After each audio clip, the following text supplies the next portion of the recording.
Scooty பைக்கில் நம்மட மாப்பிள்ளையோட தனியாக போகிறத சொல்லலை, போகிற நேரத்தில் ஒரு ஒரு புட் பைசிக்கலில் மிரிச்சு போவானே ஒரு மனுஷன், கஷ்டப்பட்டு போவானே மனுஷன், அவனை அதே அல்ஹம்துலில்லாஹ் நான் ஏதோ கொஞ்சம் என் மாப்பிள்ளையோட ஒரு பைக்கில் போயிட்டுருக்கிறேன், ஒரு மொட்டை பைக்கில் போயிட்டுருக்கிறேன், இவ்வளோ கஷ்டப்பட்டு பைசிக்கலை மிரிச்சு இந்த மனுஷன் போகிறானே, நமக்கு கீழே உள்ளவங்களை பார்க்கணும்.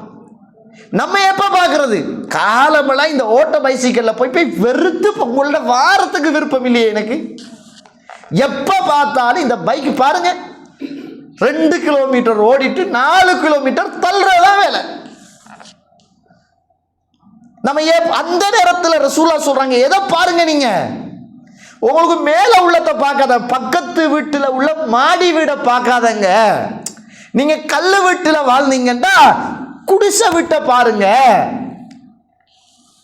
அப்பதான் உங்களோட மனசுக்குள்ள திருப்தியான ஒரு வாழ்க்கை கிடைக்கும். இது நம்ம கண்ணாடிக்கு முன்னாடி நின்றுட்டு முகத்தில் உள்ள முகப்பருவை நசிச்சு நசிச்சு உதட்டை கடிச்சு கடிச்சு மூக்கை இழுத்து நீட்டி நீட்டி முடியை பிடிச்சு கழுத்துக்குள்ளால எடுத்து முறுக்கி முறுக்கி பெருக்குதில்லை பிடிச்சு பிடிச்சு ஒரு தலைமுடி அல்லது எங்கேயா ஒரு தலையில் உள்ள ஒரு முடியொண்டு எங்கேயாவது வெள்ளையாயிட்டோம்னா என்னடா இந்த முடி வெள்ளையா போயிட்டு அதை நினைச்சு நினைச்சு நினைச்சு நம்மட கவலையும் கஷ்டமும் அதில் தான் ஓடும்.